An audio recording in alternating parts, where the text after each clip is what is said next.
Welcome to another brand new episode of CPOV Autographs. Of course, I am still Matt, aka Stormageddon, and I just want to plug, as usual, DJStormageddon.com. You can go there to find all the things that I do, this podcast, other podcasts, my incredible merch page, which is one of the best ways to support me at the moment, or my Ko-fi. Again, that's www.djstormageddon.com. I'm not going to harp too much on the preamble stuff. I want to get right into this awesome episode. It is jam-packed. I am chatting with Casey, Lucy, Andy, Maddie, Jeff, and Rachel. All of them together, their powers combined, form Choirfly, New York's premier nerdy a cappella group. They are delightful, lovely humans who I had the pleasure of meeting through co-hosts of my other podcasts, Rachel and Jeff. I got to see them perform live at Prospect Park and have become fast friends with many of them and hope to become good friends with the rest. We have an incredible conversation about how this a cappella group came to be, what all of the different members add to this group, how they persevered during the pandemic, and much, much more. So without further ado, I'm very, very excited to introduce the incredible, brilliant, talented, and phenomenal Choirfly.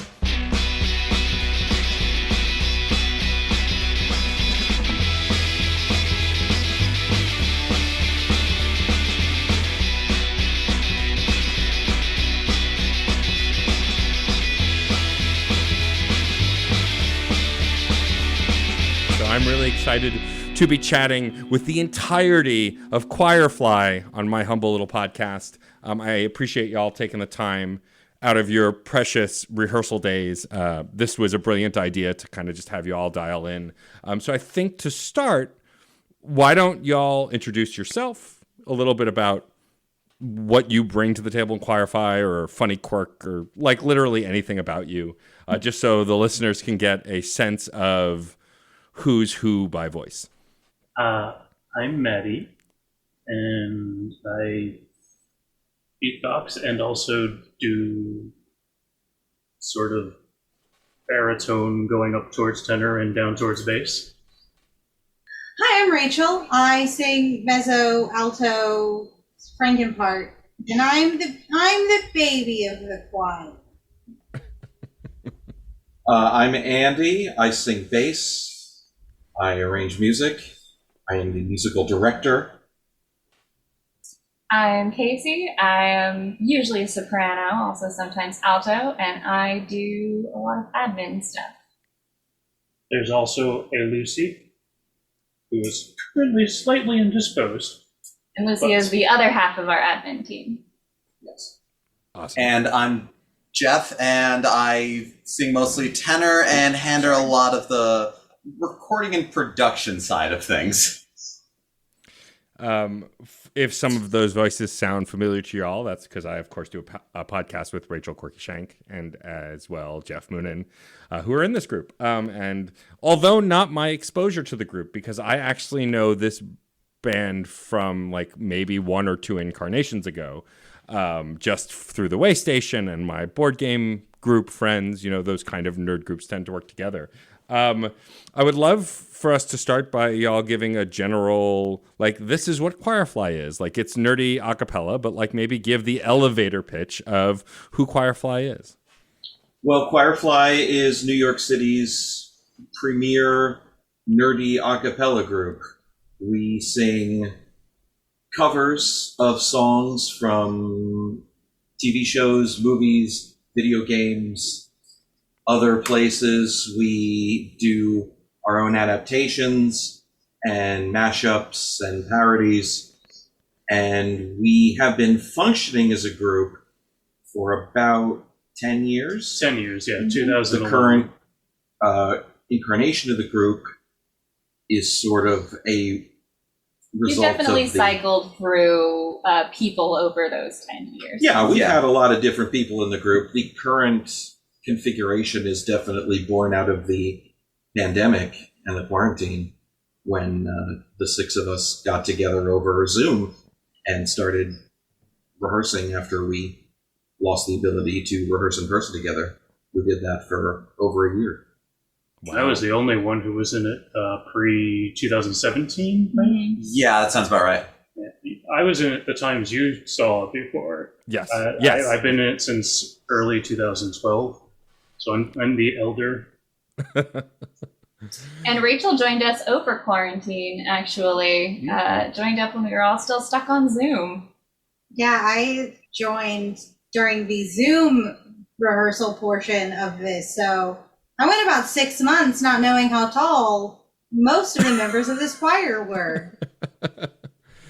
Height can be deceiving over Zoom, right? You know, Everybody's the same height on Zoom. I mean, sure, I guess. It depends on how close your camera is. I don't know. Anyway. Same height. Same height. Right, same height. Box, same size. Person, same height. Print it on a t-shirt. But yeah, I mean, I saw y'all perform live at Prospect Park not that long ago, which was a lot of fun. And I thought it'd be a hilarious, chaotic mess to have y'all on the show at once instead of individually. You were right. We're saving We're the trying individual. really hard to behave right now.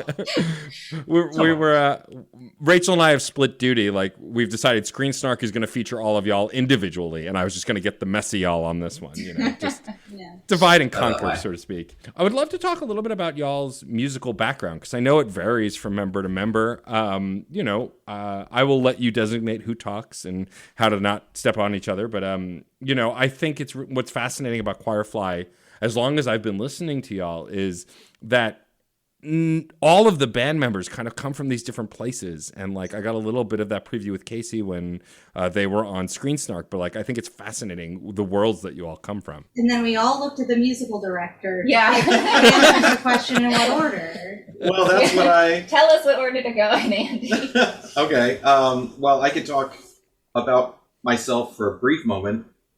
I'm definitely on the spectrum of the group that has more formal, regimented training, you know, vocal training and voice lessons and school musicals and school choirs, and also a cappella experience of my own. But we really run the gamut for that throughout the... You also play instruments and arrange most of our music. I am a guitarist, and I do musical arrangements, and I've been doing that for most of my life. I also am of the formal training group, you know, high school, college, training choirs and musicals. I have recently dabbled in starting to arrange music for the group, but that is, I'm less adept at that. Promising. It's good stuff. I'm your Padawan in that, I think. A little bit. I understood that reference. My musical background comes down to my parents started giving me piano lessons when I was 8 because it got me to sit in one place for 45 minutes at a time. And I then just kind of... miracle. And it was incredible. And then I just kept picking up more instruments as I went, sang in choirs and in school, did school musical stuff. I have a degree in jazz trumpet because... I didn't know this. I didn't know that I have a either. bachelor's of music feels in like jazz/commercial music from Five Towns College with a concentration in musical theater. My instrument was trumpet. As I like to say at fancy cocktail parties I never go to, I got a jazz degree because philosophy sounded too lucrative. You've been to a couple of those parties. Exactly. You weren't there. Or was I? But all that being said, I also have started bringing arrangements into the group. I need to dial them back, not because of any amount of ability of the group, but because I have not done any serious music arrangements since I was studying for a degree, and the amount of flat 13s you put into your chords or lack thereof were deeply crucial to a grade, whether or not they sounded good at all. So, Focus is a virtue in a setting like this. it very much is. And I've honestly been having a lot of fun. I've never arranged anything for vocal before. I don't know about... Andy, I imagine you did a decent amount before the group. Little bit. More, which is more than I have. Okay. And so it's been... I've been really enjoying hearing how we all do it, too, because it feels a lot like those sorts of arranging exercises, but for a band and for a group. So it's not writing for abstract voices or instruments. It's writing for all of us, which is super fun. I, as a youngin', started learning some guitar, and in a short period of time got switched to 3 or 4 different teachers, and in the end learned very little, and still can't play very much. And then I did the same just by myself with bass, and then I learned to fiddle on hand drums. And somewhere before and then again after that, because I forgot in the middle, I had started beatboxing because I was imitating things and making noises. And eventually I worked up the guts to try and do musical things a while after I had wanted to. So that was in like late high school and then in college. And then I've been in this group since 2012 because someone else who used to be in the group was looking for a beatboxer and called my roommate and forgot completely that I was one who he had known that for a while. Whoops. But in any case, saying all that, I know the least about music probably out of the group as far as like arranging, reading. Academically. Yes, academically, Yeah. I know the least about music Which isn't the most important part, really. in the group. But I definitely know the most about beatboxing in the group, It's very true. Truth. An though important I do skill to love have. singing. A great talent in beatboxing. And a mediocre talent in singing. You're No. great at singing, Maddie. I won't allow you to say mean things about my friend Maddie. Maddie's a great musician. It's true. That is a Sometimes great I do musician. sing good. Most of the time you sing good. One of the really fun Okay, things good. we've gotten to do in the recent period of time is actually give Maddie more solos and more things to sing within the group, and it has been pretty dang wonderful. Very Awesome. rewarding. I love that.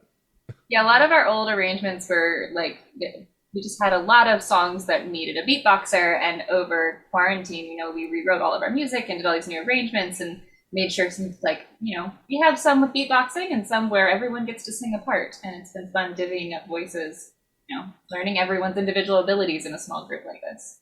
One of the biggest shifts recently in Choirfly has been that it is now a much smaller group. So a lot of our older music is written in more parts than there are people currently in the group.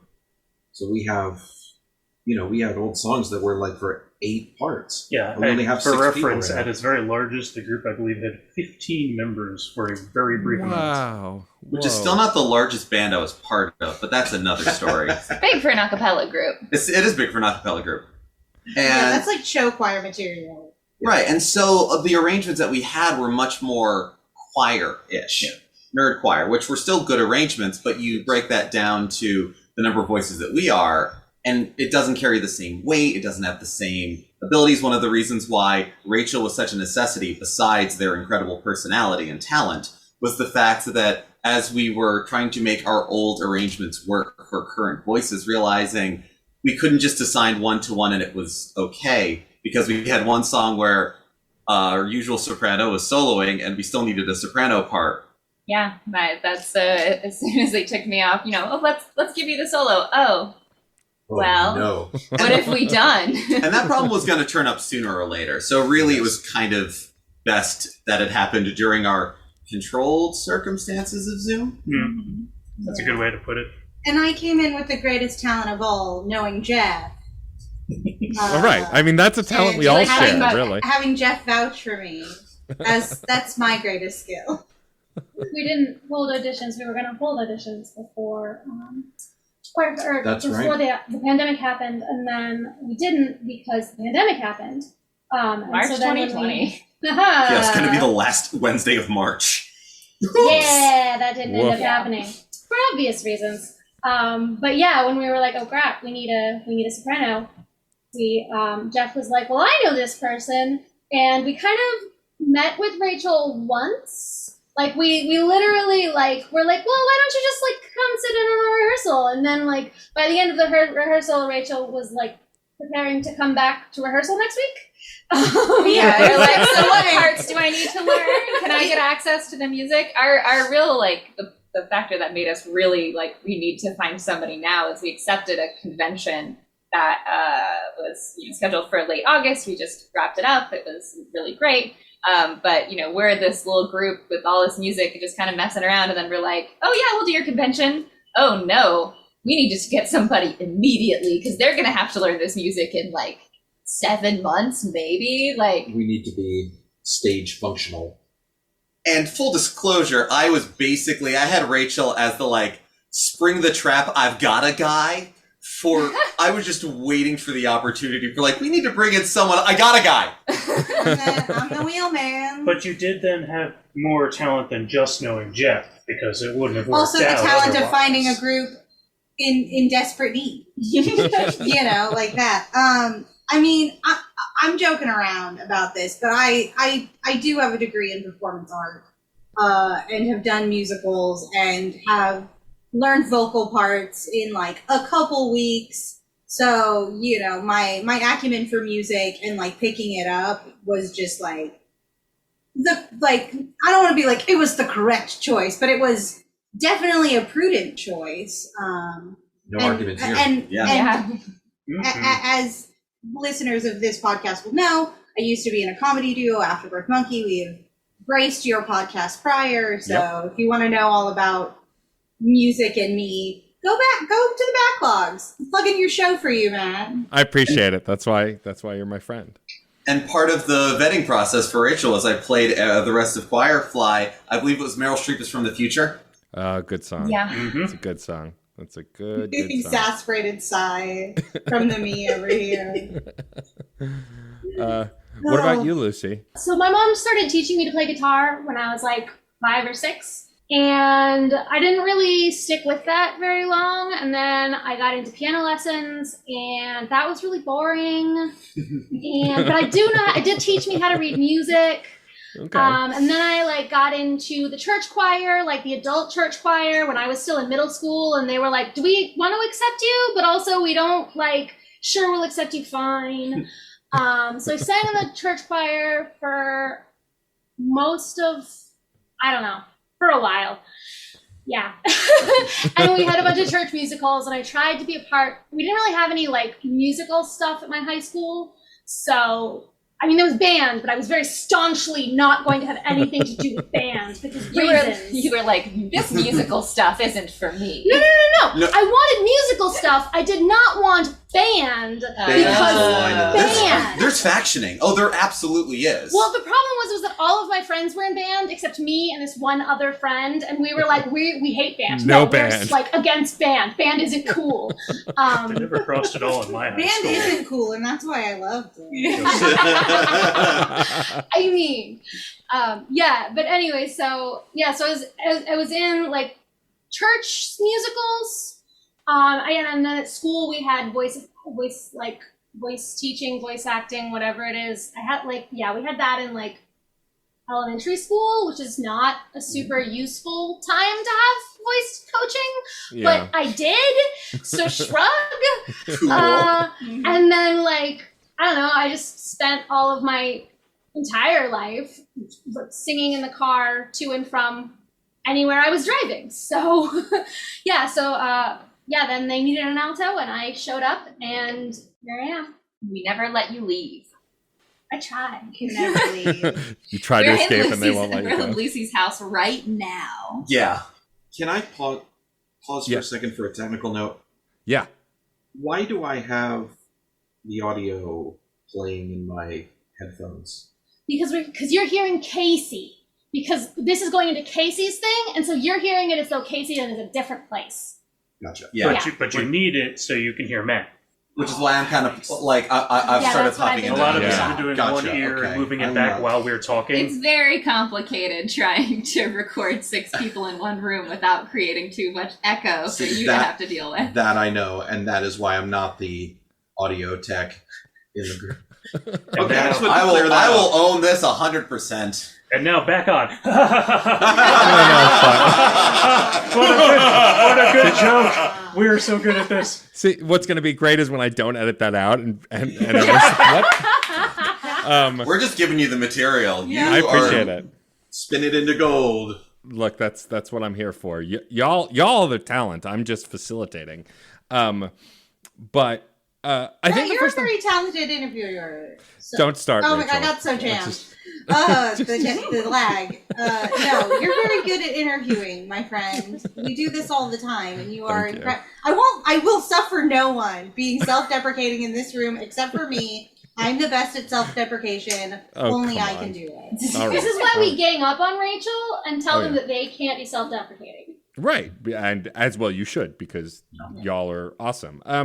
I guess the first thing I want to ask is why, and this probably I guess will go more towards Maddie since he's been in the group longest, but like why nerdy acapella, right? Because acapella is everywhere and there's tons of great bands that do it. And like, obviously I have to assume there's some influence from things like Weird Al and, you know, other like nerdy bands. But like, what was the draw? Was it just that the group was full of nerds?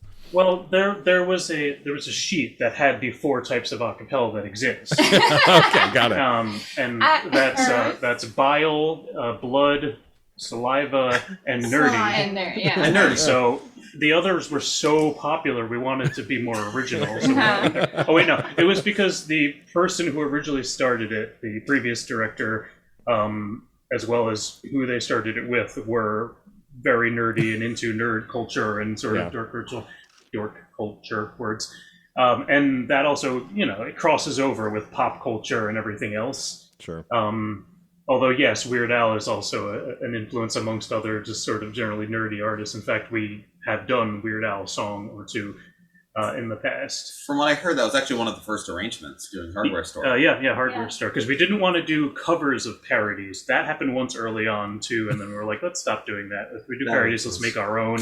Otherwise, straight covers. So We're nerdy, but like cool nerdy. Obviously. We have Uh, standards. I think the group mostly started out as just like a bunch of nerdy friends who had this idea of like, well, what if we're like acapella is a type of nerd? Like acapella Sure. nerds are definitely nerds. So it's like combining all these different types of things they were nerdy about, and then slowly it's like, oh, a lot of other people think this is cool too, and so it just got bigger and bigger. And I think the way I've described the group before and its appeal to me personally is like, if you want to sing choral music, you join a church choir. If you want to sing barbershop, you join a barbershop. If you want to sing jazz, you join a jazz. If you want to sing musical theater, you go seek out musicals. And if you want to do all of them, you join Choirfly. Because One jazz, Thank having our theme be around just like the things we're passionate about, one, it lets us connect to our music in a really like, it's not just like we're pulling music out and trying to find a connection to it, like it's coming from us, like it's from what we're really excited about. And also lets us dabble in just a billion different genres, whatever we think might be interesting to do. If we can figure out a way to spin it to this like whatever we're nerdy about, then we get to do it. till we find the ultimate genre, and then we stop. The ultimate nerd acapella song. Yeah, the ultimate genre, the golden genre, as it were. Yeah. Well, it's funny. I appreciate that you bring that up because, like, I've learned that you can literally be nerdy about anything. Like, I'm a podcast nerd. I host and produce too many podcasts. I listen to too many podcasts. Like, I mean, you can talk to Jeff and Rachel about it later. I have a problem, like a serious problem. I have an idea for a parody song about being into podcasts. So that's in the works in my head. I love that. That's amazing. But like, Is it toss a coin to your Stitcher? It is toss a coin to your Stitcher. Yes. Sorry, you Oh, heard it here. What it has to be. what a good name. Oh, what a great name. Sometimes some of the arrangements of things, there are like, oh, wouldn't it be cool if this or that? Some things I'm pretty sure came first from the pun, and then the yeah. rest of the idea came. That's certainly common around here. Yeah, Great things are built on the foundation of fun. Are you kidding? the strongest foundation. It is. It is. Oh, I did write something once. It's not a thing we've done, although possibly in the future. Yeah. But I wrote the By a Pirate sea shanty. Oh yeah. The Byron. The pirate. The Byron. That's on the.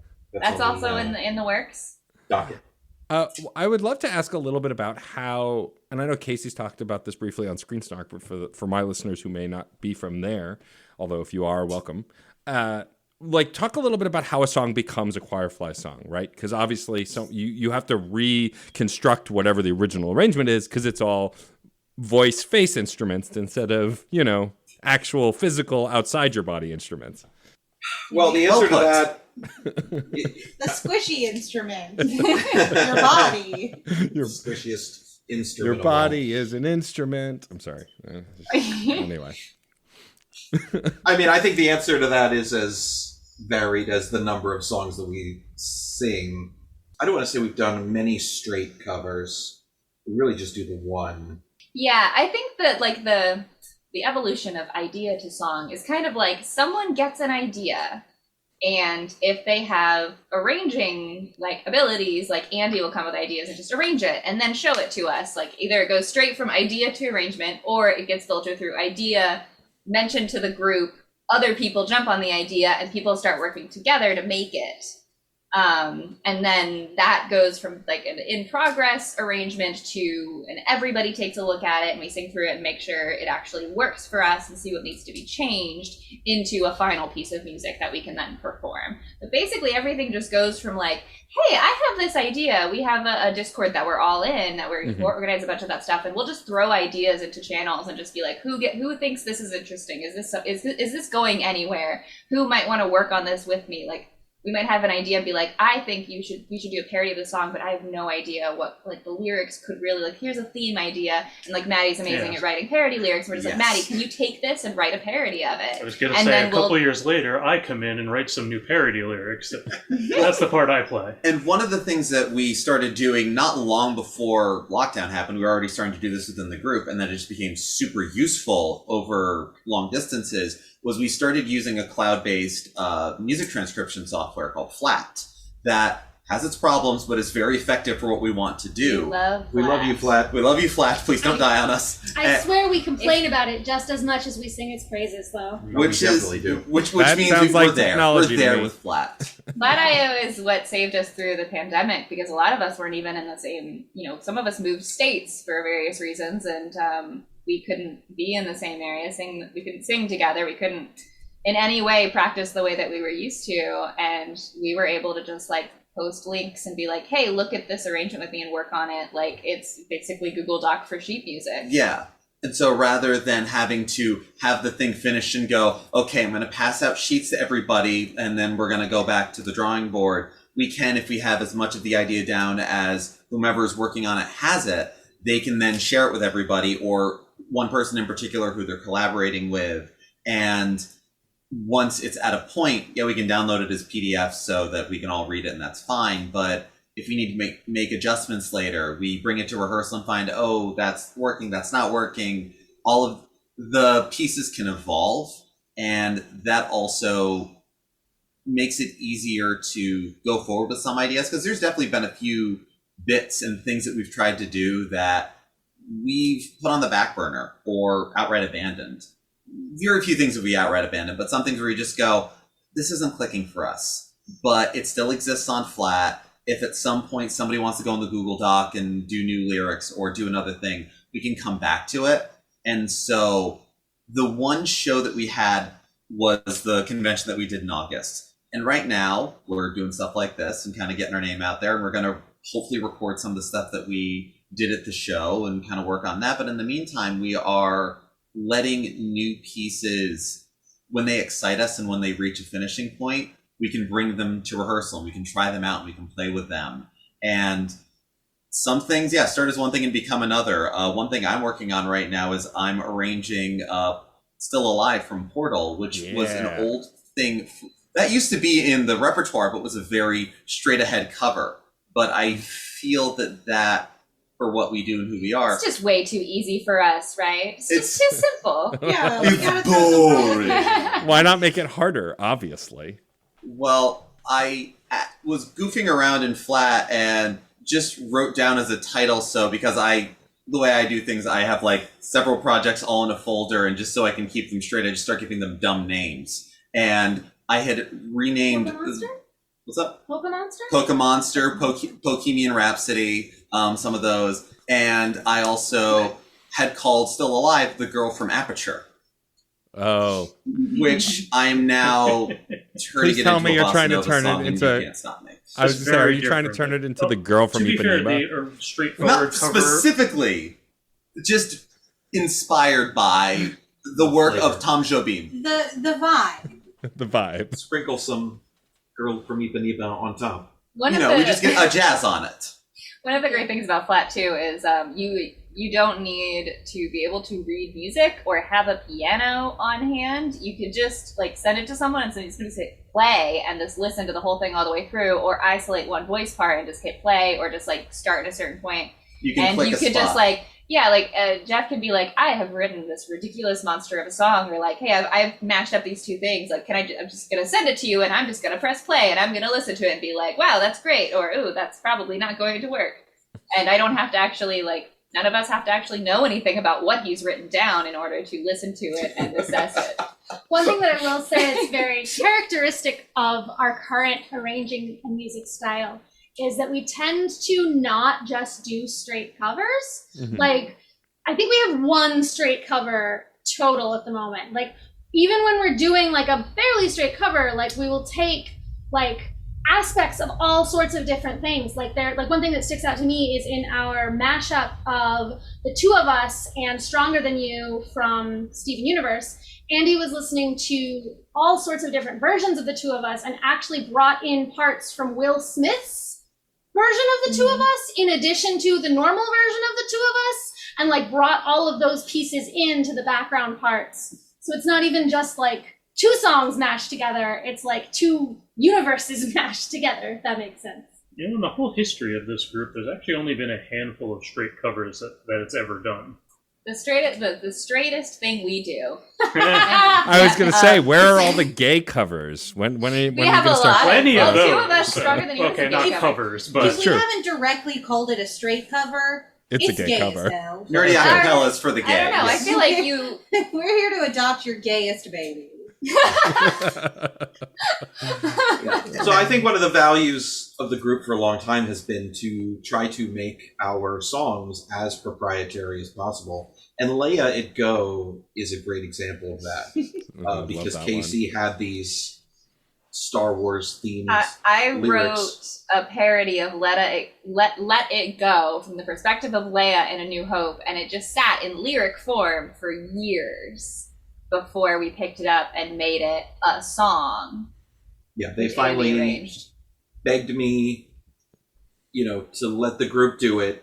And then the name of the game for me became, okay, create an arrangement of Let It Go from Frozen that is unique to us, and then put these lyrics on top of it instead of the original lyrics. And Sneak some Star Wars brilliantly into it. Threads like the love theme into it. I know, The like way we like. it was extremely well done. Yeah, Andy. You fit layer 3 different in, Star like- Wars songs in there. Mhm. It's madness to think that it works. It's genius that it does. Some of my best work. when I first saw y'all live, because it'd been years and years since I'd seen a version of Choirfly. When y'all did that song, and I said this to Casey when they came on Screen Snark, like that was the most memorable one because I started to get annoyed how brilliant the layering was every time you shifted to the next like Star Wars theme. I'm like, oh, I recognize that. Wait, they're doing this now? Wait, how the hell did they get there? Like it's great stuff. We fit the Death Star run into the bridge. I just We don't- did, yeah. It's so good. I'm actually curious, like, because Jeff mentioned recording a little bit. I have to imagine that it's a challenge to try and record the vocals for a group like this, especially since not only have to capture the harmonies all at once, but then, of course, the solos and, like, isolate stuff and mix it. Have you had any experience with that? Do you have a plan on how to do that? Because I'm fascinated by it. I love a cappella. Like, I grew up watching Carmen Sandiego like the rest of us. So, like, that's where that started for me. And then my follow-up question is, when are you going to just start doing rockapella songs? But beyond that, like... As soon as we let Andy. Yeah. Okay. Andy's been trying for a while. I'm an OG.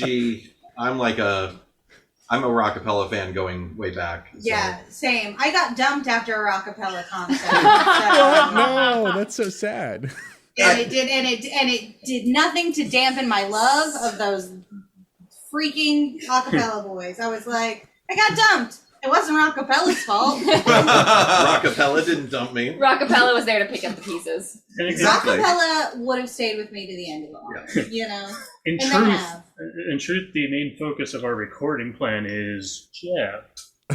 Hi there. Sound Papa! Yeah. I love the fact that we have we do have some job titles within the group, but none of them are anything you would put on a business plan. I'm apparently Sound Papa. I'm putting that into the podcast world. If I must suffer, so must you. I have to imagine, though, like, Jeff, there's this want to get your stuff out on Bandcamp and Spotify, but I have to imagine it's Very much challenging so. when you're doing parodies and covers to just figure out how to get them up there.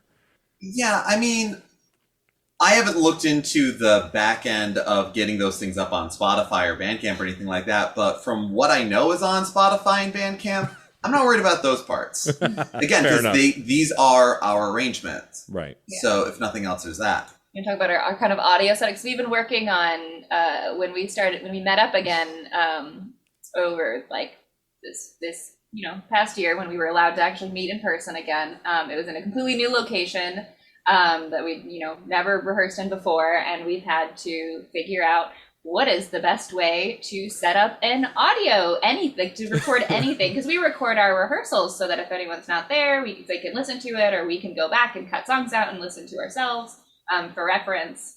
And we also cut funny parts out of rehearsals and put those up on our Patreon so that our patrons can see how ridiculous we are. But Jeff's been doing a lot of work lately, thanks to our Patreon and the money we get from our Patreon, figuring out kind of a good audio setup for the space we're in now. Yeah. The basic idea of how I want to go forward with recording the group is, well, we are, in a hasty sense, using the bulk of our group recording setup right now to record this, just in a different place in the room with the fans on because comfort, but something to set up and get the group all together so that we can link up, hear that, have that in the same way that you would mic a choir. You kind of have a couple of microphones set up a little distance away. And both here we're kind of setting up a bit of a solo-ish area to record, but also I have my own solo area where I record podcasts and do my own work from, that I will probably also record everybody doing their part. And part of the recording process or the mixing process is record everybody doing 2 good takes of their part for each song. Because then as you mix them together, you pan each of those takes hard left and right. So even with a few voices, you get a much bigger stereo image and a much bigger sound from everybody, and much bigger and better than if you were to just take the same recording and double it. You need all these little subtleties and everything else, which are the things that I love about a cappella. The fact that it's not, we all have to tune to a piano. It's, yeah, we have the pitch pipe at the start, but it's how we link together and how we sound together. And there's overtones and microtonal things that we don't think about or necessarily go like, you were 5 cents sharp this time. Could you, none of that. It's, but having the group set up first and then get those solo takes on top of it to fill it out is sort of the plan. Part of that jazz degree was taking some recording classes. I didn't finish that track, but in much the same way as you read the first 10 pages of the instruction manual, I know how the grill works. But speaking of the sound, does it sound okay? Yeah, I mean, that's what's really great is 'Cause like... I think we all just forgot about the other fan here. I didn't. Leave the fan on. So, no, I haven't actually heard the fans, and even if you can, I mean, a low hum like that won't really matter as much. It's when it's a kind of an oppressive sound, if it's too close to the mic, that's a problem. But, like, your volume has, all excitement aside, been pretty even, and that's not easy to do with a large group. I mean, I used to, and Jeff and Rachel know this, used to record in person this show before the pandemic. Thankfully, Jeff and Rachel both had the brilliant idea for us to start figuring out how to record remotely long before the pandemic started. So, like, there was we live literally in the far-flung boroughs from each other. Yeah. Yeah. None of us are close to each other. The three of us. It's very weird. But, like, autographs used to be in person, and even when I had more than one other guest, getting an even sound was always a challenge. And so this is really impressive to have that kind of setup, and it sounds like you're in good hands with Jeff, which is unsurprising to me. We definitely are. Yeah. Yeah. Oh, That's why he's sound papa. By complete accident, we somehow managed to combine a group of people who all have very specific skills that all balance each other out really well. And I don't think we did it. I didn't do it on purpose. We all just kind of, during the pandemic, all stepped up to any time The it was like, adventuring party is strong. yeah. Yeah, actually, when we went to AnchorCon, the convention we performed in, it was a road trip to upstate New York, which was fun. We rented a van was paid for us to rent. Thanks, AnchorCon. Thanks, And Aaron. They were so Upstate lovely. as in Canadian border. by the Technically, way. Wow. we're the northern. Very, yeah. very, yeah, very you could upstate. point at Canada and be certain it's Canada, not just vague direction. That's a Canada there. Like you can see the You ground. see it. So that meant a long drive and being up there for a few days and everything else. And in addition to, this was the first like road trip we all took as a group where, oh good, we all get along in that sense. Cool. The other was a silly conclusion we came to and kind of became the running joke of the weekend was none of us was the adult all the time. None of us was able to like be in charge of whatever was happening, whether organizational, personally, professionally, whatever. But at any given point, 1 to 3 of us were the adults, and so it was just kind of it's not my turn with the adult. Yeah, and this is the first time we were not only stuck in a car driving 6 hours, I think it was a 6-hour drive, maybe? About 6 hour drive. at max. Yeah. Max. It was shorter than we thought it was going to be. Yeah, but we're all in a car for 6 hours straight, when usually our rehearsals are 2 hours long. We generally don't. And this is after we'd been gearing up to perform, and we've been doing these long, like 5-hour rehearsals every weekend for a while. So we've been spending a lot of time together, working very hard. Then we're in a small enclosed space together. And then we're in an Airbnb together, going everywhere together so that we don't like no one's being unsafe because it's still, it's still pandemic. We were still trying to be really safe and keep our little pod together, but we were just like constantly by each other's sides. And the fact that none of us got angry, none of us threw fits, we all managed to I think it went incredibly smoothly considering. And yeah, like every single one of us. It felt really good to be together. Yeah. Oh my God, and anytime something needed to be done, 1 to 3 people would be like, okay, it's my turn. I'm gonna do this one I'm gonna give this to y'all. Okay, now I'm done. Someone else take care of the next thing. And 1 to 3 people took pictures of Pokemon on a TV or Yeah, we had 2 people cooking dinner while everyone else played video games. I brought my Nintendo Switch because of course I had to. And we just had a relaxing evening playing new Pokemon Snap. Excellent. And I have so many beautiful pictures of beautiful Pokemon now because of these talented babies. It was so effective that became a new criterion for considering any future new members to the group. Can we see ourselves taking a 6-hour road trip with this person? And can we see ourselves getting good Pokemon photography out of this person? That's where I thought it was going originally. Sorry, Lucy. If you can't take good Pokemon photography, you have to leave. Your shots are weak. I'm sorry, your composition is just, it leaves a lot to be desired. Rachel, you'll never understand my art. So you have a beautiful bass voice. Absolutely. There's no denying it. But your ability to take pictures of this Ludicolo, it's awful. You please leave. You're done. I thought you wanted to join an acapella group.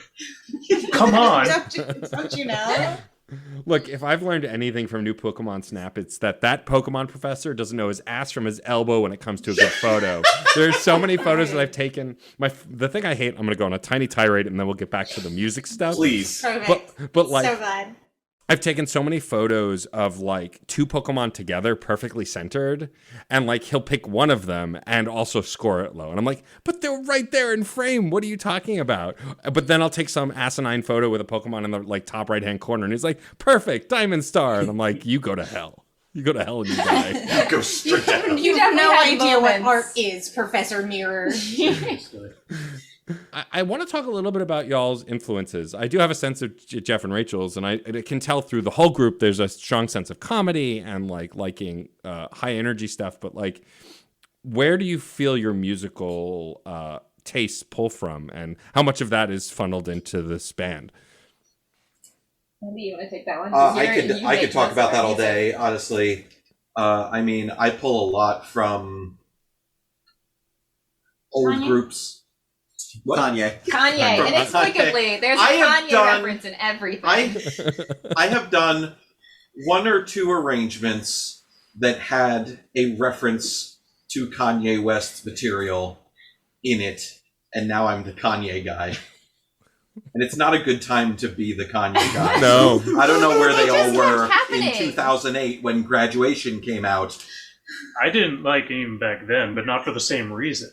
Fair It enough. just kept coming up, and it would be like, Andy, do you really like Kanye? And he'd be like, no. I'm just I'm I drawing do. I like his inspiration. old stuff, but for some reason I keep making references to it. But, there's a lot of, in my arrangements, there's a lot of the Four Freshmen. There's even more of the Beach Boys.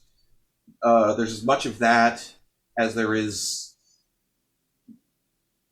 actual a cappella groups. A lot of rockapella. I mean, I grew up listening to them. They sort of formed the basis of my understanding of how a cappella functions and what you can do with it, as well as other groups like the Bobs, the House Jacks, the Nylons were very important to me. So there's all kinds of groups from the 80s and 90s that inform my arrangements. I think a big thing is that we don't try to make our music sound like an a cappella group. We don't, like, you obviously know a lot about a cappella music and draw a lot of inspiration from that, but I don't feel like any of your arrangements really come out sounding like what I would consider a traditional a cappella song. You always have like very cool, like just references and things pulled from, like a riff here, an idea theme there, and it's just like you pull it all together into this really cool sound. It makes it sound really unique, I think. Yeah. That's been a cool thing about getting down to a group this size, is I feel like I know what so many people's strengths are, and I can now tailor arrangements to what I know people can do. And, when you have a group this strong and you can serve them something that is designed to just let them do what they're good at and let them shine, it's a great thing. I feel very shiny. The other fun thing that kind of comes up, or I definitely take way longer to arrange things than Andy does. But they're a goddamn workhorse. They're worth it though. When they come out the other, you're like, oh my god, this is brilliant. Well, because for me it becomes a thing of whatever the piece is. It's what is this? What is this meant to be? I'm very much this is the stone. Let me chisel away at it. The reason I have like a folder with like 6 different things is because I will then transcribe riffs from stuff where I'm still trying to fit She Blinded Me with Science into Still Alive. I still believe it's going to happen. And it becomes, each song kind of becomes a research project for me of what do I need it to be and what sounds good with that. What is an epic 80s power ballad? What really is, modern cool jazz? What is going on, whatever things happen to be? Or is it just, it needs to sound entirely like itself because it's, some goofy song that it just needs to be that, and we just need to make it work for us. Or, probably the quickest turnaround for me was Good Riddance. But that was because I didn't want to do anything to that arrangement. The original is too good. You made it super cool though. Mm-hmm. No. As Casey's roommate, I can say that Casey's normal arranging process involves listening to the same song on repeat suddenly for an entire weekend, and then at the end of the weekend, we have an arrangement. And I just go upstairs and I hear the same song all weekend, and then suddenly there's an amazing arrangement. It's like crafting music. Well, I did that with there's a sea shanty that I arranged that way, where it's the TikTok sea shanty craze, and I heard a song from that, and I'd been looking for a song that would fit a Robin Hood parody for a while, and I was like, oh, this is perfect. And I think I listened to it 2 days straight, and Lucy just keeps coming being like, what? Okay, I guess this is still happening. And then I sat at a computer for 9 hours and didn't move, and Lucy's like, oh, it's done? Okay. But the first song I arranged, I basically, my inspirations for at least the music I bring and either arrange myself or force somebody else to write for me, is just what gets me really excited? What musical thing is really exciting right now? Because the first thing, my first foray into arranging, or at least even just being instrumental at all in arranging music for the group, was if you're familiar with the Adventure Zone, the Crystal Kingdom song. And I just love that so much. And it matches together very well with Castle in a Cloud. And so I kind of threw together this, I brought it up to Jeff, I brought it up to Andy, I said it a billion times, just trying to get somebody else to do it because I didn't think I could. And finally over quarantine, I was like, well, I'm not doing anything else. I might as well try. And I, threw something together and showed it to Andy, and he was like, well, that's good. That's a good start. Now let's see what else we can do with it. And that was just like, I love podcast music. I love musical, musical theater music. Let me just sit down and stare at it and listen to it over and over and over and over and over again until something happens. I love that it was so much after the fact that we realized, oh wait, Travis McElroy made the reference himself, crossing the two. I was being original. I had that idea of matching up. Well, I realized you can swap the lyrics to both. You can take the lyrics of Crystal Kingdom and sing them to Castle on a Cloud and vice versa. And I was like, we have to do something with that. And then I'd already started writing it. We were like halfway through, and Andy was like, well, I've never listened to that, podcast. Can you just like tell me what the story is in the song? And I was like, okay. So I went and listened through the entire Crystal Kingdom arc and tried to write a concise summary of that for someone who had never listened to the Adventure Zone before, which was fun. So there's a guy, his name is Boyland. Boyland! In the middle of it somewhere, Travis McElroy is like, oh, this sounds a lot like Castle on a Cloud. And I was like, I guess I'm not all that original, aren't I? Yes, but they didn't have an a cappella arrangement of it, so... A good idea is a good idea. Oh, yeah. Exactly. Absolutely. Yeah. And it came out really good. I wrote it, and it sounds very good when we do it, so... Yeah, there's that very nerdy anxiety of what if the idea isn't original enough, or what if this isn't cool enough, or whatever else, but as a creator talking amongst creators, it's that whole thing of... I always think of a comic where a person is putting a cake on a table next to another cake, and they're just thinking to themselves, God, that cake is just so much taller, or cooler, or this. And then someone walks up and goes, hot damn, 2 cakes, this is great.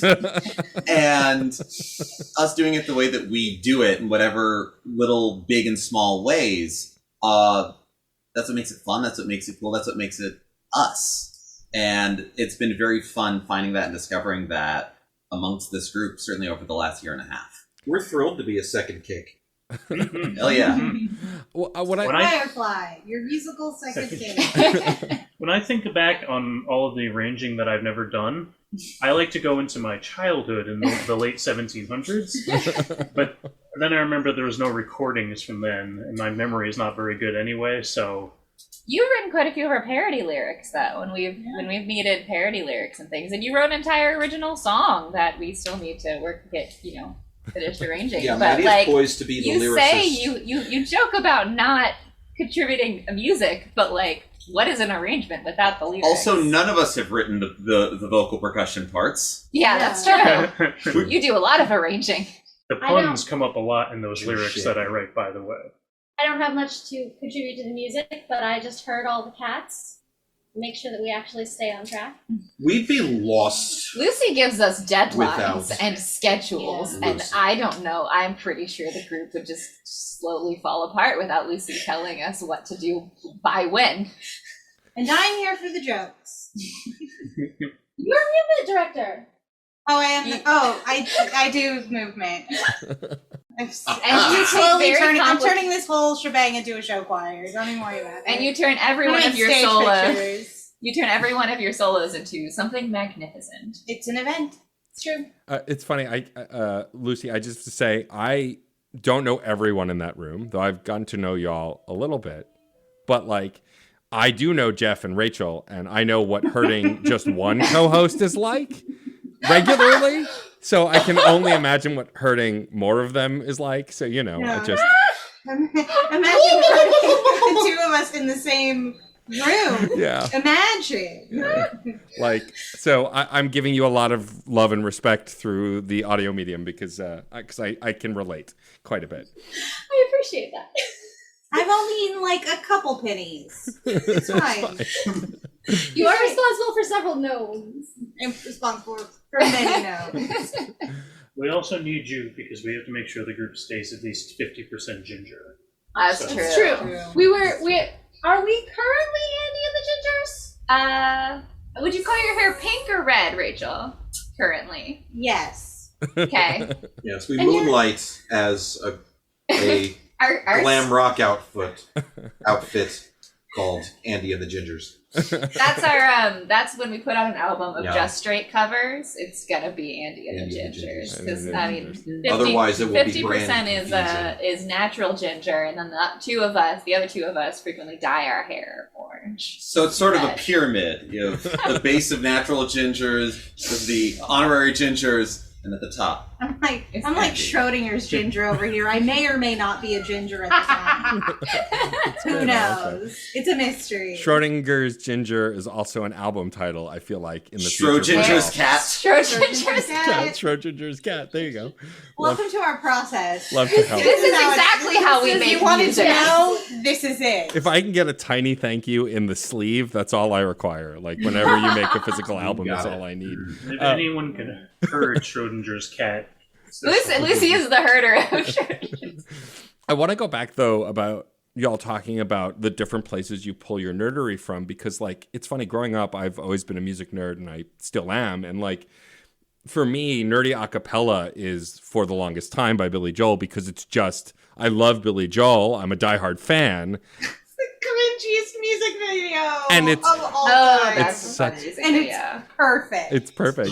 But like that to me is really nerdy, because when I was a kid I had no idea that that was acapella. I was just like, this is a great Billy Joel song, I love this song. And then like as I got older, it's like, oh, that's all people making those noises, and like it just kind of blew my little mind. And that part of acapella has always blew my mind. Like I joke about acapella, but like the deep voice guy, I always tried to imitate and remember, because like he always did these sounds like bow bow and things like that, and like that like just makes my brain spin, the kind of way you decide how to say and sing things. Is that inherent to the arrangement process, like knowing the things to say and how to sing them? Like how does that come to coalesce? Well, That's a good question. I feel like if you sing, if you know your voice part, you know Right. what your voice is capable of doing. When you sung with the same people consistently, you know what they can do. But like if I arrange songs, I don't touch the bass part because I do not know how that works. I have not had enough time listening to like Andy and Maddie sing those parts to figure out what is happening in there and where their ranges lie. But I think when when you're arranging music, you know our voices really well. So like you do have an inherent knowledge of what we are capable of singing. Whereas, you kind of have to spend time learning what other people can do. But anything you can do is like, well, I've got that set. None of you know what I'm capable of. I mean, that's true. and as well, when arranging for it, yeah, one of the great things about arranging for voice is because we can produce so many sounds, and not just like strange, weird, like kind of whatever things, Hey. but like the different vowel sounds that we can make, the different consonant sounds, and the ways that, where you need like a wah-wah pedal on a guitar, you could just go wow, wow, wow, wow, wow while you sing. And having different, whether it's a ta or a da or a za, has different attacks and different qualities to them. And you do need to be careful. Some of those are very tricky to do on very fast notes, and don't give those to people. It's very mean, and it's not going to sound good, and we're all just going to get sad. But being able to, and that's a process that we are working through and building on, and when making an arrangement going, well, do I want it to work as sort of like a synth pad kind of thing, and it just be like a nice ooh underneath it? Or do I want it to have like a very big attack to it? Do I want it to open up? Any of those bits and pieces? And I mean, Andy, one of our arrangements, where you were putting in gated bass, having the bass part kind of do like the whoop, whoop, whoop after the kick drum parts of Maddie's vocal percussion. So it had a very like 80s sense of a gated bass happening. It was super cool. Which Real- song is this? That was in Flight. That was in Yeah, Fight. Oh, the real wow. dead mouse type I effects. Huh. I Just will a- say that most of the time when flat like arrangements get sent out to everybody, most things don't have syllables on them. And then it's like once we're in person and we're like, oh crap, what syllables are we supposed to be stitched? What is actually happening? And then we just kind of either play with it in person, or the person who arranged it will then be like, oh crap, I forgot to put syllables in, and then goes back and And fixes it. sometimes arrangements will change. We changed the Crystal Kingdom intro like 2 weeks before the performance, because like what we had written just wasn't working. And even now we're thinking about changing it again, because when you sing it in person and you figure out you can do different things with your voice than what you could put on a page, you could just be like, okay, well, I'm going to throw out what I wrote and just do what feels right and what sounds cool. That really is the best example, the intro to Crystal Kingdom. The quest for the perfect syllable to sing is sometimes a never-ending one. Because if you're playing guitar, you strum the guitar if that's the sound it makes. But the human voice can do anything, but should it? Yeah. Or how much of it should it do? How much of it should it do? And so I definitely don't put a ton of syllables unless I'm super certain I need this specific thing. But otherwise, much like we've been talking about, the vocal sounds, the shapes that we make are much more of a, let me hear how we sound doing this. Like getting the notes down and the harmonies in there is the bulk of it. And honestly, the vowels that one does, it's easier to tune certain vowels than others. And if we're all trying to find a thing, it's like, okay, that's in a weird spot in your range, and making you do an kind of thing is, that's not going to work. But this is what the chord needs. This is what the motion needs. So let's find something else that works. And so it's a little bit of a zhuzhing process, and kind of, we never put it like this, but it's essentially, what instruments are we being right now? What vocal parts are we being? What are we doing? Because again, sometimes we move around parts from song to song, and from measure to measure, maybe the tenor part and the soprano part are kind of doing something together. And then they're each doing their own thing, but now the soprano, mezzo, and alto parts are like working on a thing. And so there's, in that same thing that you said, Andy, it can do anything. Oh God. And so it's squishy in the best and worst ways. So there's something fun in getting to just try it out and being like, let's change that vowel. Let's switch this up a little bit. We don't have to change the equipment. It's just us. I'll be the first to say that was actually something that I feel like I forgot over the quarantine. When we were just singing over Zoom for over a year, I was like, how many arrangements did I do? So many more than I brought to Choirfly are sitting in my personal flat account. And one thing that I forgot was, it sounds great when it's just a piano MIDI playing back on flat. But then when you have the same notes coming out of human voices and they have to do something with their apparatus, it can sound completely different, to a point where you go, as an arranger, you go, wow, this doesn't actually work. It sounds great if I were playing it on the piano, but this is not the way to approach this. And sometimes we have to go back to square one. You have to live with the variability of the human voice. You have to learn the people you're arranging for and that you're singing with, because there's so much. Absolutely. You have to figure out, not only like when you're arranging music, who is singing this part, but like who, when you are actually singing it, who are you standing next to? What part are you singing? What part does your voice, like which parts does your part line up with? What does that person's voice sound like? How are you going to sound good with them? How are you two or you three together going to work? Or if you're a soloist singing over the whole group, and like everyone else is trying to figure out what they're doing underneath you, and you need to figure out where you fit in with all of that, because you can't just be a soloist singing by yourself, ignoring whatever's going on behind you. That's going to be a bad song. Where you just need to figure out what's going on and be like, okay, well, let me just like lean in back here and fit through all of this. And that's just an experience thing, I feel like. Well, and one thing I was thinking was that, like, after AnchorCon, we've now gone back and been like, oh, wait, actually, maybe Rachel and I should switch parts on this song. Maybe Casey and I should switch parts on this song. Like we learned these parts when we were singing over Zoom, and then by the time we were meeting in person, it was kind of like, we have a like convention, we have to get this done as quickly as possible. Some choices were made based because me and Lucy live in the same building, so in the same house. So we were able to like get the parts, if the parts like had to, if the solo, these two solos really need to be learned at like by people who can sing together. Well, we have to give them to Casey and Lucy, because those are the only two people who live together right now. But now we're like, well, we've done it all live, and now we're like, actually, this works so much better for my voice, and like this is too low for you, and like, yeah, it's not just can you do it, but it's who's it best for. Yeah. And then when you put the idea of putting together a live show on top of all that, well, Rachel sounds great singing the soprano part for the two of us, and they also sound great singing the solo on a song called Rainbird. Is it a good idea to put those right next to each other in the show? No. Like I insisted on doing? No, it's not. Because that's a lot to ask of someone.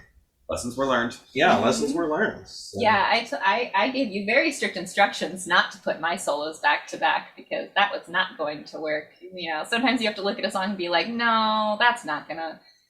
Those might work good together. You know, they might sound great in that order, but like, will they in practice? Yeah, are we gonna make someone run a sprint in the middle of the set when Exactly. we could just like give them a breather between? I do want to say about that set, though, not the order, which eventually was pretty good.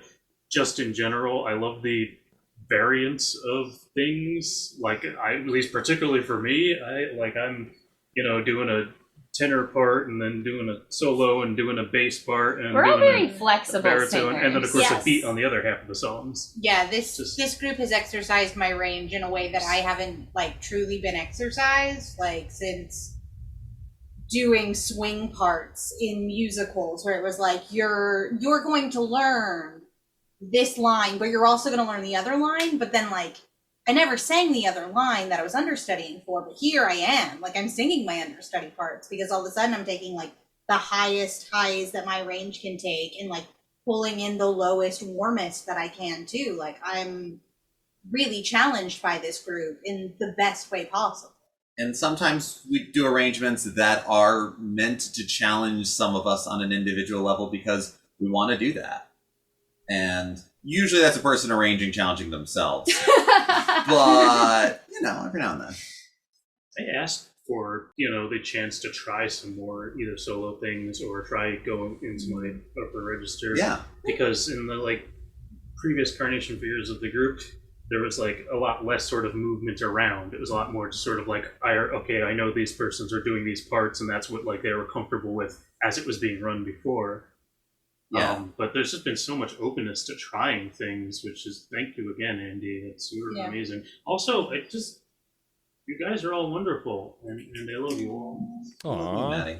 Yeah. It's funny talking such detail about the human voice. Like I know for me, I always thought I wasn't a good singer, and the jury's still out on that on the whole. But I grew up listening to a lot of alt rock, 90s alt rock. So your Third Eye Blind, your Eve 6, your Matchbox 20, the gravelly voice singer generation. And so Underrated bands. And so I would try and emulate that because that's what I heard a lot of. And I thought, oh, my voice can do that because they're singing, but their voice is in this place that it's kind of gravelly and I could do that. It wasn't until I met my now spouse that she's like, no, Matt, you're a bass. Your voice is really low. You can hit those notes if you go down instead of up. And the first time I did that, it was singing along to a band called Steam Powered Giraffe. And their band, An influence for this one over here. the member of the band, the Spine, he also has a voice similar to mine. And I was I think the song is called Automatic something. I can't remember. It's been a while since I listened to the album. But I started emulating his speaking voice and then a singing voice, and she's like, "There, that's it. Do that. That's where your voice goes." And it kind of unlocked the matrix code in my brain of oh, my voice can do that. I had spent all these years thinking I couldn't sing. I would try and do the rock band thing and follow the pitch and all of that, and I was just terrible at it. And it wasn't until I started going deeper, I was like, oh, that's where my voice lives. That's how I sing, is there. No one can relate more to that than me. There's definitely a place in modern rock and pop for tenors that does not exist for basses. And I spent a lot of years wishing I had a different voice than the voice that I have. And that's a difficult thing. And I've had this conversation with multiple people in this group. We don't have a lot of big egos in this group. Well, that's good. We could actually maybe stand to have some bigger egos in this group. But I've had the conversation with people where they say, well, I just don't sound the way I want to sound. I think I'm falling short. And I've said to people, you have to sing with the voice you've got. you can look at people that you admire and you can emulate them in some ways, but you can't judge yourself when you don't match them. That's something that I had to learn and took a very long time for me to learn, and I still struggle with I'm sometimes. still trying to learn it from when you said it a few weeks ago. Yeah, he literally was just telling us this very recently. And I remember when I was so I do the solo on Let It Go, and like, Let It Go is a song that people know. That is Idina Menzel. That is a specific, people try to copy her voice. When you think of it, you think of her voice. And for months, I was singing it, trying to sound like Idina Menzel. My voice sounds nothing like hers. We do not have any of the same abilities. And Andy just over and over had to be like, you can't keep trying to sing it like her. Sing it like you. Sing it the way you do it. And I had to completely erase like my memory of what her, like, just don't even think about the way she sounds. Try to sing it completely different. Figure out, what is my voice capable of doing with this song? Because if I'm trying to copy somebody else, I'm never going to figure out what my voice wants to do naturally, which is what I'm actually going to be able to work with. I'm like, it's like using tools from someone else's toolbox. It just doesn't work. Something very fun that has also come of getting to rehearse in person is we've just developed a very strange warm-up process of finding our voice and finding our sound and finding ourselves. And part of it comes from the fact that I am a huge nerd of the human voice, of vocal production, of like vocal anatomy from a non-medical standpoint, and Lucy has a much better knowledge of human anatomy and of muscle groups and everything else. And everyone can bring in sort of their imagery and their ideas on things, and Lucy can fact check us on like, oh, that's this thing. Oh, that's what this is. Here's the muscles you're using, actually, when you say that. I'm soon to be a massage therapist, hopefully. Oh, cool. Awesome. Well, as a person who enjoys a good massage, I wish you luck. No, I'm dead serious. Like, my spouse introduced me to that. Like, we had someone come recently now that things have gotten better with the pandemic. It's not over yet, but like, I didn't know I had those muscles that could hurt, let alone then get the relief. And like, so much respect to anyone studying that stuff, because it is a vital and necessary skill. Also, Matt. Yes. You said that you can't hear the fans, but you hear us this whole time. We're fans of yours. You're so... Flirt moment. Stop it. Happening. I'm going to sink into the earth now. I will become one with the lava. Before we wrap up, I have a question that I've been asking in the recent episodes, because I've been recording through the pandemic, and it's been kind of, important to me to find the good in all of the horrible nonsense that's been going on in the world, both the pandemic itself and anything else around it. And so I'm curious for you guys and gals and non-binary pals. See, I recovered. I got there. Is what is one really good thing to come out of the pandemic and the time during the pandemic? We'll go with Lucy first.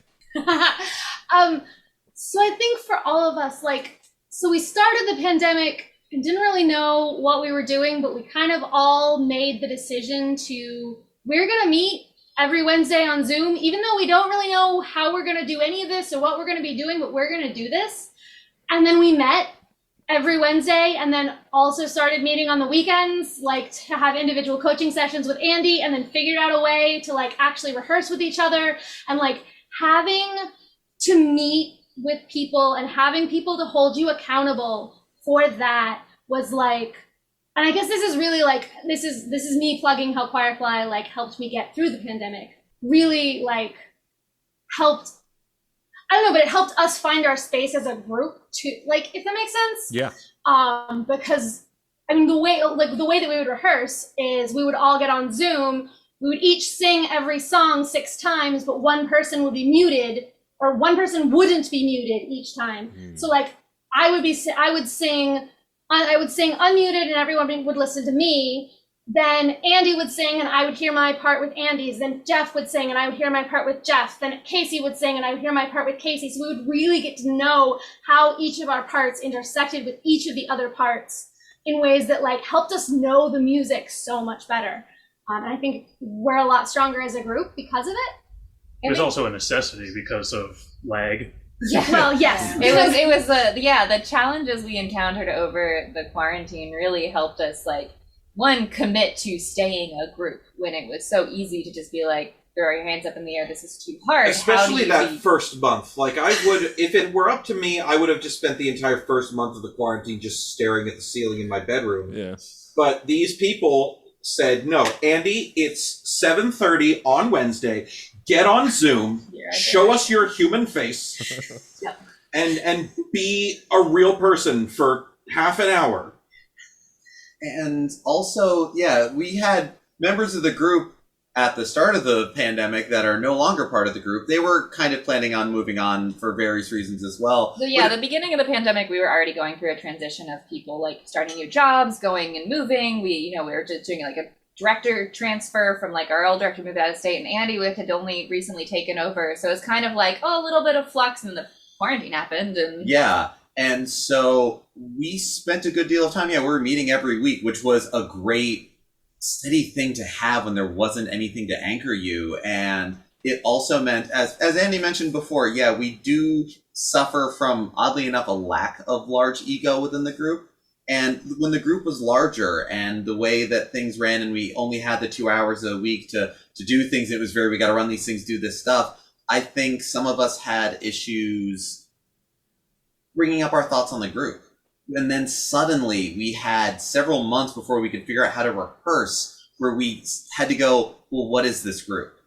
Are we going to continue it? What does that mean from now on? And are we all sticking around? All right. What do we want the group to be? Like, let's keep the name. Let's throw everything else out. If we want to bring something old back, we can bring it on as if it's a new thing. But let's rebuild the group. And we kept a lot of old ideas and a lot of old stuff. There was a lot great about. I mean, the group stuck around because it's a good group. We kept Maddie. We kept Maddie. We kept a lot of our own. I think it really gave us a chance to do the stuff that had been really put off while we were meeting in person. Like, we have to deal with like, what if we want a Patreon? What if we want to maybe make merch? What if we want to talk about rewriting our Constitution?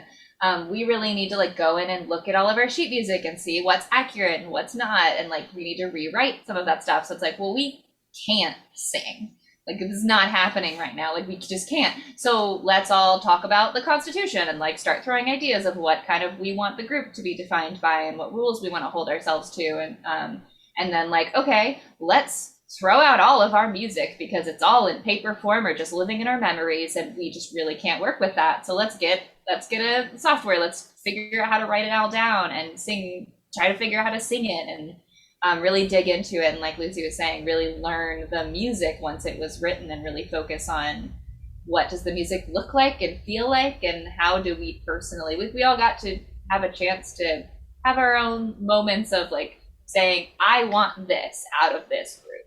There was basically one song that mostly stayed the same, although it still had to be put into flat and what have you. Oh, yeah. And that was Hero Canton, the one that's from Firefly. Right. But to be fair, that's set to a 14th century madrigal, so it's there was only so much movement it's like you our could do with signature that. song. Yeah, And that's the it's also only one that stayed the same. I would have to say that one of the greatest things to come to this group out of the pandemic, was Rachel. Oh, no, Yeah. that's very true. It's so true, though. And to speak from the position of one who joined during this like buck wild panini, Buckwheat? this buckwheat panini, as it were, untoasted, because of course it's untoasted. Yuck, how gross. We hate it. It was going from not having a craft to suddenly having like a lot of work to do. And I'm definitely a being who is bound to the laws of physics. Like an object in motion will stay in motion, a sedentary object will stay sedentary, and this like kicked my ass into motion and reminded me personally that like I love making music, and I'm hungry to do it however I can, and also that like collaboration is and always will be my love language. So I got the gift of being able to like revisit a part of me that's so important that I had missed for so long, and also in a venue where like I can thrive in it. So you may say that like me coming into Choirfly was the best thing that happened to Choirfly, but me coming into Choirfly was the best thing that happened to me. Aww. Sappy. I'm vomiting. It's hard to say that the quarantine and the pandemic was good for Choirfly, but at the same time, I'm so glad that we are on the path we have been on rather than the path we were going to be on before the pandemic hit. Yes. You can be happy for the things that transpired because of the challenges and the way we worked through those challenges, and not for the reason the challenges existed. Right. Yeah, You're right. like a lot of bad happened, but if we're going to transcend all the bad that happened, like taking account of all of the good things that happened, make it all worth surviving. I don't think we could have done it if the group wasn't like the structure it is now. Yeah. I would have had to audition. and I suck at those. I choke every time. So we pulled together 13 set of, was it 13 songs? Yeah. 13 songs set, about a 30-minute set of completely rewritten music It was for like one 35. song. 35. Okay, a little over half hour of music that we started writing in summer of 2020, and we did the performance in late August. Rachel joined us in January, I think. January. Yeah. In January of this year, we did the show in late August. We started meeting in person in June. And we started meeting in person in June. So we pulled together 13 completely new songs between June and late August in person. The first time we'd sung in person with Rachel ever, and with most of us for over a year. And we could never have done that without the way we had, like, that's a ridiculous thing to ask of anybody, any it's choir a group. monumental achievement. And the fact that we pulled it off is testament to the good things that did come out of the challenges that we have had. Yeah, so give us a record deal. Look, if I had the power, Rachel, you'd already have it. Thank you. That's what Patreon is for. Yeah. Manifesting it. Yeah, that's why I asked this question, because I experienced a lot of heartbreak, as the listeners know, over the course of the pandemic, just outside of the pandemic itself. And absolutely the strides that Screen Snark and Fun and Games, which are the podcast that some of your members do with me, couldn't have happened if there wasn't a pandemic. I launched in a totally separate side series within Fun and Games that I produce mostly by myself, because I had a pandemic to be home all the time and find things to do. I don't need more podcasts to work on. Lord knows I do too many as it is. But I think it's so lovely that y'all found this way to connect even more during a time that some people, Andy was saying, there were definitely days after my apartment burned down in the August of 2020 that I was I'm just going to lay here, do nothing forever. And thankfully my spouse and I had each other's backs, and I didn't do that. But it's so easy, even removing that and just the pandemic itself, to fall into that. And I think the power of Choirfly, the power of your first performance that I got to see, is in the emotional cocktail that was created by this terrible thing that bore great results, great things. And so you should very much be proud of all of the work that you've done, because I, as a fan of your work, absolutely see it in your performances, your online presence, all of that stuff. So before we wrap up, and I have you do the sign off for the podcast, and before I have you all promote where you can be found on this here internet, I'm curious if you think it would be possible for y'all to sing a song in your current setup. If you can't, it's totally fine. But if you think you can, I would love to hear one. I think we should try. I think we could. This is the same setup we use for recording rehearsals. If it goes bad, we'll just record you another one and just send you that file, and we can pretend we did it live. There you go. I don't think we'd be us if we didn't at least try. Andy, Yeah. what should we sing? European? Should we do Hero? All right, we'll do Hero Piano. It's your theme song. You might as well. Do you have a request? I don't. I'm instructed to take that question back. This interview is over. No, I think the Hero Canton is a good get to know Choirfly song. It is our signature piece. All right, this is going to be wild. None of us are warmed up. Nope. We're all So we have loud. been making vocal noises for We the have last. been making vocal noises. Just everybody, This is a test of how well we. just everybody keep it foxy. Mhm.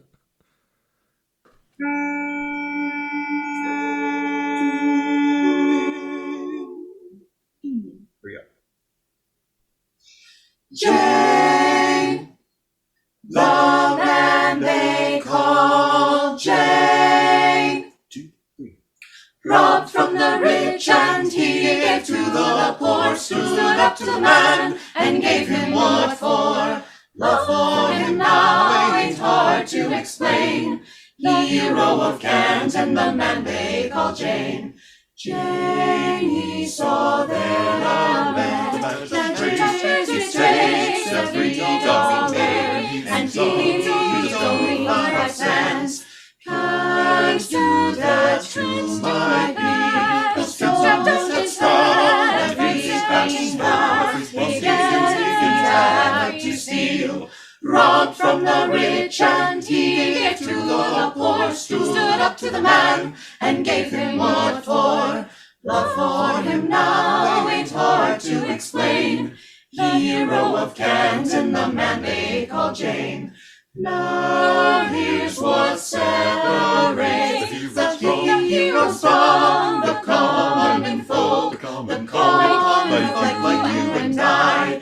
Jane turned around his plane and flew to the money sky. He let money in the sky. Robbed from the rich and he gave to the poor, stood up to the man and gave him what for.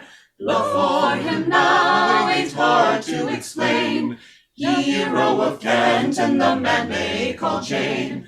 Hero of Kent and the man they call Jane. That sounded lovely on my end, so I thank Hooray! you. That's the only end we currently care about. And we immediately followed that up in our set with a cover of Lord's Royals about DC supervillains. Excellent. I Versatility. love that. I love versatility. And then our parody Of The Longest Time. Of Longest I love that And- song. That's a good It's one. about being in a really long line at a convention. Oh, that's On that's the longest line. that's excellent. Oh, the And incidentally, we rehearsed those two amongst other things so much that when I think Lucy put together a Spotify playlist of the originals of many of the songs we were parodying, I listened to them and I had such I took psychic damage. Wrong words. This is not. No, you have never seen a diamond in the flesh. What is this? that's like I'm a big Weird Al fan, and I like both White and Nerdy, and They See Me Rollin' both. But like I'll listen to pop radio and hear the original come on, and I'll go to sing the Weird Al lyrics and go, oh no, it's not that one. No. All right. The Weird Al There was a effect little skip in is the universe. heavy in many places and has been most of my life. Especially the difference in Weird Al's vocal quality from Chamillionaires. Yeah. Like they This just is not sound the so same. similar. So the same. So the same. Thank you everyone for joining me. This was lovely. I am Thank you, Thank Matt. you. I'm a big fan, and I hope I get to see y'all live in person soon. But before I have you sign off the show, why don't you each tell folks where you can be found on the internet as a group? If you want to plug yourselves individually too, please do. And then, of course, the best place to find Choirfly as a whole. You do individuals and then do Choirfly at the end? All right, I could be found at YESIAC on most social media. It is my first name spelled backwards. That's basically it for me. Oh. Did you Did just you get just that? Yeah. Wow. Yeah, I love that moment when people figure out that the handle I For use 4 on years. everything is just my first You name. people are spelled spouting backwards. nonsense 24 hours a day. I don't spend much time thinking about it. Nonsense 28 hours a day. Thank you. Jeff. Yeah. I can be found on most social media at Jeff Makes Noise. Jeff is GEOFF. I can be found usually by looking up Matty Horror, MATTYHORROR, at things. Sometimes if you look up like The Good Lich, like The Good Witch, but a lich, you can find stuff too. But I'm not really on social media. Lucy is That's unknowable. That's good. Good for you. With the wisdom of the ages. Likewise, my My social media presence is Choirfly. Yeah. You can find me all up on them internets by using the handle I am Rachel Berkey. Please look me up on Twitter and Twitch, not Instagram. It's boring, but only if you want to. Instagram makes me I sad. love your Instagram. It's so many pretty Thank you. pictures of you. Rachel's all up in your net meats. I'm all up in your internet meets. Rachel makes up for the net that these two aren't. It's very true. It's the same way that I'm the only member of Choirfly who does not have a cat. But there are still 9 cats amongst 6 members of Choirfly. Yeah. Like you do. It's a lot. Like you do. And Only Choirfly can be found at Choirfly on Twitter, Instagram, Facebook, choirflynyc@gmail.com, and Patreon at Choirfly, where we post a lot of behind-the-scenes content, stuff from our rehearsals and how ridiculous and silly we are, and videos and content about our process of making music and things we are still working on. And we also post sneak peeks of new music we're working on and stuff before it goes live on YouTube or eventually probably Spotify and Bandcamp and all those fun stuff. Well, that's Choirfly, CHOIRFLY. One word. And I will include in the show notes the link to the Patreon, to their website, and all the other cool stuff that they do. Thank So God. y'all, Because you're a goddamn so professional. y'all can go check that out. Thank you again so much for being here. I sincerely adore all of y'all, even though I've only met some of y'all once. But I feel kinship, and I hope that we get to chat more in the future. The last thing I'll have you all do, and Jeff and Rachel are familiar with this, is I was saying on this podcast, it's born out of my now on indefinite forever hiatus music podcast, because I refuse to say it's over, because then it's actually over. But it's this idea that as long as you're making art of some kind, as long as you're creating, life isn't that bad. Like, you can find the good in creation. And so the phrase is, music is life and life is good.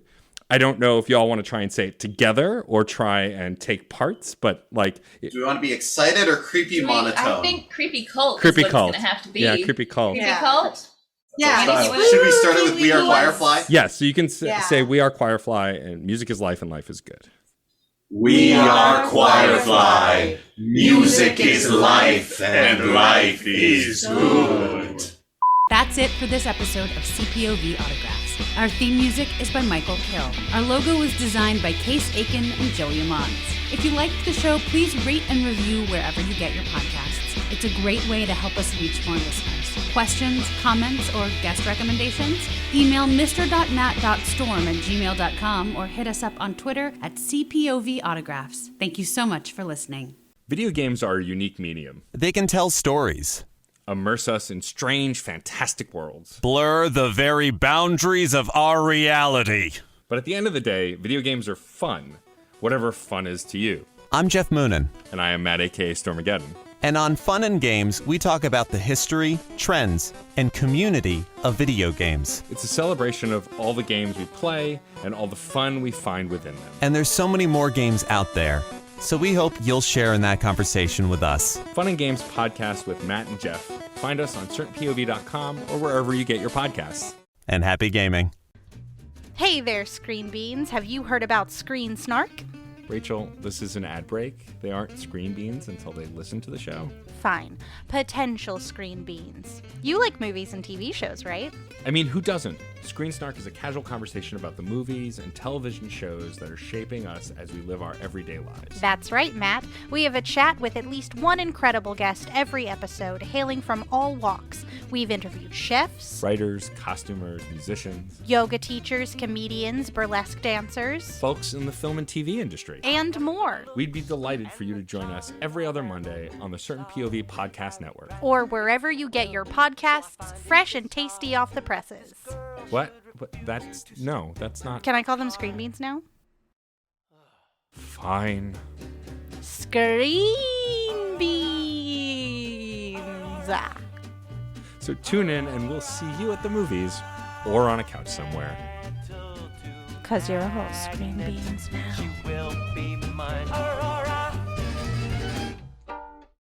CPOV. CertainPOV.com.